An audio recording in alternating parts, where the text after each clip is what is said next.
So we are truly blessed today because we have the wonderful Joan who spoke with us and giving us kind of a sense of history. And we need to think about this as a long-term struggle for a fairer system. And we deserve fairness now in 2012. I'd like to introduce you to the amazing, since I said incomparable and all sorts of wonderful things, but I would like to highlight another beautiful role model who's the First Lady, Strickland, who just has been such an inspiration when you think about all of her work with children and with families and how that connects to our everyday lives. And I think one of the things that we often think about when we think about redistricting, we think, oh, it happens every 10 years. Okay, I kind of remember gerrymandering. But this is something that impacts our daily lives and the lives of our families. And so I think this is a wonderful opportunity to introduce you. Please come on up. And this is Frances Strickland.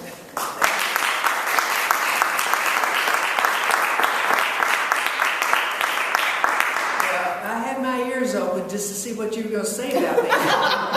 But it's really great to be here, and especially with Joan, because I think it's important that we make it clear from the beginning that this is not about ideology, but as we've talked about here, it's about fairness.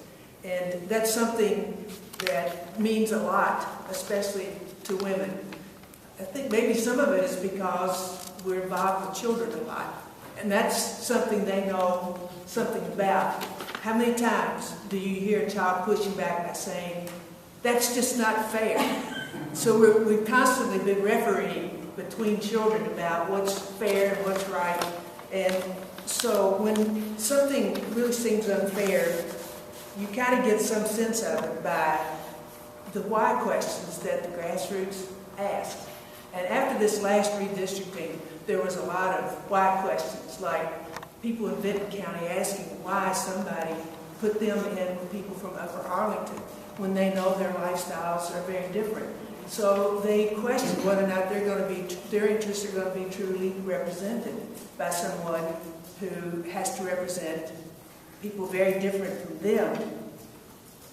They also know that this representation is determined by, as Joan talked about, the spoils to the victor. So a lot of the reason that one party wants to get in and control, especially during the redistricting time, is that they can have some opportunity to draw those districts.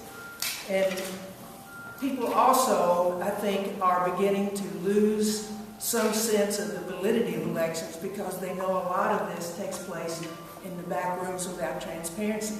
And Joan described it very well. And what's happening then is we have more people making the decision that it doesn't make any difference about voting, that they're all the same, and that their vote's not going to make any difference at all in the outcome of something. As someone said the other day, they feel like they're going to be heard by whoever's in there. So this is what happens when you have unfairness in the system. When people cannot trust the people that are elected to really care about them, then they are going to lose faith in the right to vote at all. And that's what this is about. And this is why I think we have to just do everything we can to do what John Gardner says, and that's be more vigilant as a public. I am particularly pleased with the representation we have here from a lot of different groups that have been taking that responsibility of vigilance that maybe we as a people have been dropping.